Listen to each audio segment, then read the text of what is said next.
जिनी TV.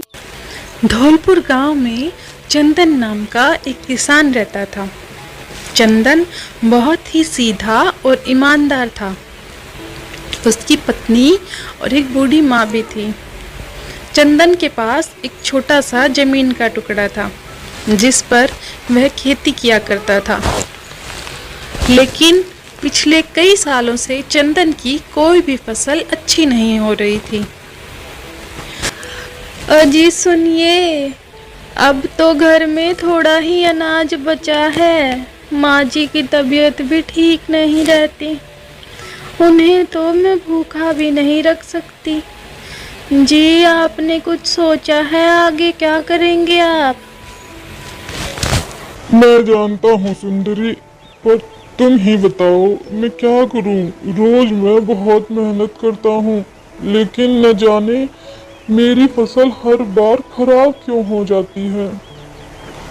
कुछ महीनों पहले सरसों बोई थी, लेकिन देखो वह भी अच्छी नहीं हो पाई, जिसकी वजह से कोई गांव वाला मेरी बोई हुई कोई भी फसल नहीं खरीदता है। मैं जानती हूँ जी, इसीलिए तो आप परेशान रहते हैं। लेकिन अब तो रसोई घर में थोड़ा ही अनाज बचा है। माँ जी को तो हम भूखा नहीं रख सकते हैं ना जी। आगे हम क्या करेंगे? खैर, जाने दीजिए। मैं आपको अच्छे से जानती हूँ, आप कुछ ना कुछ कर ही लेंगे जी। चंदन अपना सिर हाँ में हिलाकर जवाब देता है। अगली सुबह चंदन अपने खेत की ओर जा रहा होता है। तभी उसे एक आवाज आती है, जो कि चंदन का ही पड़ोसी होता है। उसका नाम जग्गी होता है, जो एक लालची और दूसरों से जलने वाला व्यक्ति है। अरे चंदन भैया, कहाँ जा रहे हो? लगता है अपने खेत की तरफ फसलों को देखने जा रहे हो। अरे भाई, अब रहने भी दो। आखिर कब तक अपनी फसलों की आस में बैठे रहोगे? अरे कई सालों से तो कुछ नहीं हो पा रहा है तुमसे, अब आगे क्या करोगे? तुमसे क्या ही होगा अब। अरे जग्गी भैया, मैं तो पूरी मेहनत करता हूँ और आगे भी करता ही रहूंगा। मुझे पूरा यकीन है कि आज नहीं तो कल मेरी मेहनत जरूर रंग लाएगी। जग्गी, आखिर बेवकूफ को कोई कितना समझाएगा। हाँ ठीक है भाई, मैं भी देखता हूँ कि वह दिन कितना जल्दी आएगा। उसकी यह बातें सुनकर चंदन थोड़ा दुखी हो जाता है। इसके बाद चंदन अपने खेत पर पहुंचता है और अपने फावड़े से थोड़ी सी जमीन खोदना शुरू कर देता है। वहां वह प्याज के कुछ बीज बोने लगता है।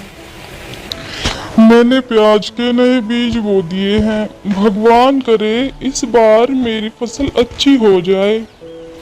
इसके बाद चंदन घर आ जाता है। अरे बेटा चंदन, आ गया बेटा। काफी देर लगा दी बेटा तूने आने में। हाँ माँ, वो मैंने आज खेत में प्याज की नई फसल बोई है, इसलिए घर आने में देर हो गई। तुम बताओ, तुम्हारे पैरों का दर्द कैसा है माँ? बेटा दर्द तो ऐसा ही है। कल गांव के वैद्य जी के पास गई थी। उनके पास एक औषधि है, लेकिन मेरे पास तो पैसे ही नहीं थे, इसलिए उनसे कुछ कहने की हिम्मत ही नहीं हुई। अरे माँ, तुम चिंता मत करो, मैं कल वैद्य जी से तुम्हारे लिए औषधि ले आऊंगा। अच्छा चल ठीक है, तू कह रहा है तो ले ही आएगा। इसके बाद चंदन अपने कमरे में जाता है। मेरे पास तो 1 रुपया भी नहीं है। आखिर माँ के लिए औषधियाँ कहाँ से लाऊंगा? अगली सुबह चंदन वैद्य जी के पास जाता है, जो काफी बूढ़े थे। चंदन को देखते ही वैद्य जी बोलते हैं, बेटा कैसे आना हुआ? सब ठीक तो है ना? बाबा, मैं क्या बताऊं आपको, माँ कह रही थी कि आपने पैर दर्द की औषधि बनाई है। माँ के पैरों का दर्द बढ़ता ही जा रहा है, लेकिन मेरे पास पैसे नहीं हैं। इस बार भी मेरी फसल अच्छी नहीं हुई। बाबा, मैं क्या करूं? मुझे कुछ समझ नहीं आ रहा है। अरे बेटा, तुम तो जानते ही हो मैं बहुत बूढ़ा हो चुका हूँ। जंगलों के पेड़ पौधों से जो भी औषधि बनाता हूँ उसी से अपना गुजारा करता हूँ। लेकिन बेटा, तुम्हारी मजबूरी को देखते हुए मैं तुम्हें तुम्हारी माँ के पैरों के दर्द को दूर करने की औषधि दे देता हूँ, लेकिन तुम्हें इसके बदले मुझे 4 दिन तक भोजन कराना होगा। चंदन यह सुनकर सोच में पड़ जाता है। ठीक है बाबा, मैं 4 दिन तक रोज तुम्हारे लिए भोजन लेकर आया करूँगा। इसके बाद बाबा उसे एक कांच की शीशी देता है, जिसे लेकर चंदन अपने घर आ जाता है। घर पर उसकी माँ और बीवी होती हैं। माँ, यह लो, मैं तुम्हारी दवा वैद्य जी से लेकर आया हूँ। अब इस दवा को खाकर अपने पैरों का दर्द गायब कर लो। अरे पता था मुझे बेटा, अब तो यह औषधि ले आया है ना, अब मैं बहुत जल्दी ठीक हो जाऊंगी। तेरे जैसा बेटा पाकर मैं धन्य हो गई बेटा। यह तो मेरा कर्तव्य था माँ। तभी उसकी पत्नी चंदन के पास आती है। सुनिए जी, सच सच बताइए, आपके पास माँ जी की दवाई के लिए पैसे कहाँ से आए?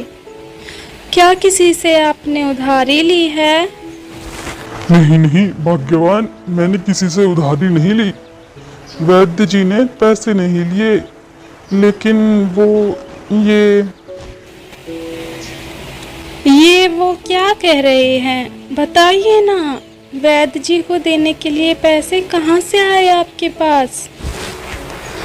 सुंदरी, वैद्य जी ने कहा है कि औषधि के बदले में उन्हें 4 दिन का भोजन कराएं। क्या क्या कहा आपने? 4 दिन का भोजन? यह क्या किया आपने? आपको पता है ना, रसोई घर में सिर्फ सीमित ही भोजन बचा है। ऐसे में अगर हम 4 दिन तक रोज रोज वैद्य जी को भोजन देते रहेंगे तो मैं आपको और माँ जी को क्या खिलाऊंगी जी? भाग्यवान, मैं जानता हूँ मेरे पास दूसरा कोई और रास्ता नहीं है। माँ के लिए वैद्य जी से वो औषधि लेना भी बहुत जरूरी थी, इसलिए मैंने उनकी बात मान ली। इस समय दोनों बहुत दुखी हो जाते हैं। चंदन की पत्नी चंदन और उसकी माँ को भोजन देती है। चंदन की माँ भोजन खाने लगती है, लेकिन चंदन सिर्फ देख रहा था। क्या हुआ बेटा, तू भोजन क्यों नहीं खा रहा है? खा लूंगा माँ, अभी मुझे भूख नहीं है, तुम खा लो। इसके बाद चंदन की माँ अपने कमरे में चली जाती है और चंदन अपना भोजन लेकर बाबा के पास जाता है। बाबा, मैं आपके लिए भोजन लेकर आया हूँ, खा लीजिए। जो भी मेरे घर में रूखा सूखा था मैं आपके लिए ले आया हूँ। अरे आ गए बेटा तुम, मैं तुम्हारा ही इंतजार कर रहा था। बहुत जोरों की भूख लगी है बेटा। बाबा उसका भोजन खा लेते हैं। इसके बाद चंदन रोज ऐसे ही करता। 3 दिन बीत जाते हैं। चौथे दिन, सुनिए जी, आज तो रसोई घर में सारा अनाज खत्म हो गया। मुझे तो बहुत चिंता हो रही है जी, आज क्या बनाऊंगी? चंदन यह सुनकर बहुत दुखी हो जाता है और मन ही मन सोचने लगता है, आज कैसे बाबा को भोजन दूंगा। वह अपने खेत में जाता है और देखता है कि उसकी बोई हुई प्याज की फसलों में से एक प्याज खिल गई है, जो देखने में बहुत सुंदर लग रही है। चंदन उसे तोड़कर अपने घर ले आता है। ये क्या है जी? एक प्याज से क्या होगा भला? चंदन रसोई घर में जाता है और एक आटे के डिब्बे को खोलता है। उसमें बहुत ही कम आटा था। तुम इस आटे की रोटी बना दो। ये क्या बोल रहे हैं जी? इस आटे की तो केवल एक ही और बहुत छोटी सी रोटी बन पाएगी। इससे तो किसी का पेट नहीं भरेगा। तुम बनाओ तो सही, तुम इस आटे की छोटी सी ही सही लेकिन रोटी बना दो। इसके बाद उसकी पत्नी थोड़े से आटे की एक छोटी सी रोटी बना देती है। उसे लेकर चंदन वैद्य जी के पास जाता है। यह लो बाबा, मैं आपके लिए खाना लेकर आया हूँ, लेकिन आपसे माफी चाहता हूँ, आज मेरे घर पर आटा नहीं था। बस जो थोड़ा सा आटा बचा था उसी से मेरी पत्नी ने आपके लिए रोटी बना दी है, और साथ में मैं अपनी प्याज की फसल से सबसे पहले जो प्याज खिल गई वह लेकर आया हूँ। बाबा चंदन की यह बात सुनकर बहुत खुश हो जाते हैं। कोई बात नहीं बेटा, मैं आज यही खा लूंगा। प्याज और रोटी खा लेने के बाद बेटा तुम बहुत अच्छे इंसान हो। तुम्हारी रोटी और प्याज खाकर मुझे आनंद आया। तुम्हारी ईमानदारी और निष्ठा को देखते हुए मैं तुम्हें कुछ देना चाहता हूँ। तभी वैद्य बाबा अपने पिटारे में से एक सफेद रंग की पोटली निकालते हैं और चंदन को दे देते हैं। यह लो बेटा औषधि, यह मैंने बहुत मेहनत से बनाई है। यह चमत्कारी औषधि है। इसे तुम जिस भी चीज में डालोगे उसका स्वाद 10 गुना बढ़ जाएगा। जैसे तुमने मुझे भोजन खिलाया है वैसे ही तुम भूखे इंसानों को भोजन करवाओ। तुम एक ढाबा खोलो। तुम जो भी खाने की चीज बनाओगे उसमें इस औषधि का इस्तेमाल करना। यह तुम्हारी कमाई का भी साधन बनेगी। जो भी तुम्हारा भोजन एक बार खा लेगा फिर बार बार आएगा। हा हा हा हा। इसके बाद बाबा जोर जोर से हंसने लगते हैं। बाबा की बात सुनकर चंदन भी खुश हो जाता है। बाबा से पोटली लेकर चंदन अपने घर जाता है। अरे आ गए आप? ये आपके हाथों में क्या है जी? चंदन अपनी पत्नी को सारी बात बता देता है। ये क्या कह रहे हैं आप? क्या सच में यह चमत्कारी पोटली है? लेकिन हमारे पास तो इतने भी पैसे नहीं हैं। कहाँ से लाएंगे हम अनाज? हाँ भाग्यवान, यही तो अब मैं सोच रहा हूँ कि भोजन बनाने के लिए अनाज की तो आवश्यकता होगी ही, लेकिन अब कुछ समझ नहीं आ रहा है। तभी चंदन के घर एक औरत आती है जो चंदन की पत्नी सुंदरी की पड़ोसन होती है। अरे भाभी, कहाँ हैं आप? अरे मीना भाभी, आप बताइए कैसे आना हुआ? अरे भाभी, मैं आपके लिए कच्चे चावल और दाल लाई हूँ। इस बार हमारे खेतों में बहुत अच्छी फसल हुई है। अब चंदन भाई का तो पूरे गांव को पता ही है। इनकी फसल तो कहाँ अच्छी होगी, तो सोचा थोड़ी बहुत आपके घर दे देती हूँ। बहुत बहुत धन्यवाद भाभी जी आपका। आपने हमारे बारे में इतना सोचा। अरे नहीं नहीं भाभी जी, आप इतनी अच्छी हैं तो मैं ले आई आपके पास। अच्छा भाभी, अब मैं चलती हूँ। इसके बाद मीना अपने घर चली जाती है। यह देखिए जी, कितने सारे चावल और दाल हैं। अब हम इन्हें ही बनाएंगे। इसके बाद चंदन और सुंदरी दोनों साथ में दाल चावल बनाने लगते हैं। दाल चावल बन जाने के बाद चलो सुंदरी, अब इसमें बाबा की दी हुई चमत्कारी औषधि मिलाते हैं। हाँ, आप ही डालिए। चंदन चावल में औषधि डालता है। दोनों दाल चावल लेकर अपने घर के बाहर एक लकड़ी की पट्टी पर खड़े हो जाते हैं। तभी चंदन के पास गांव का एक युवक आता है। चंदन भैया, अब ये कौन सा नया धंधा खोल लिया है? दाल चावल का ढाबा?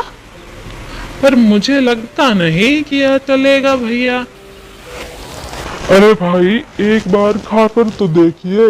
हम दोनों मियाँ बीवी ने बहुत मेहनत से बनाए हैं, उसके बाद बताइएगा। अच्छा अच्छा, ठीक है, खा लेता हूँ तुम्हारे हाथ के बने हुए दाल चावल। लेकिन पहले यह तो बताओ कि कैसे दिए हैं? बस 10 रुपए की प्लेट है भाई।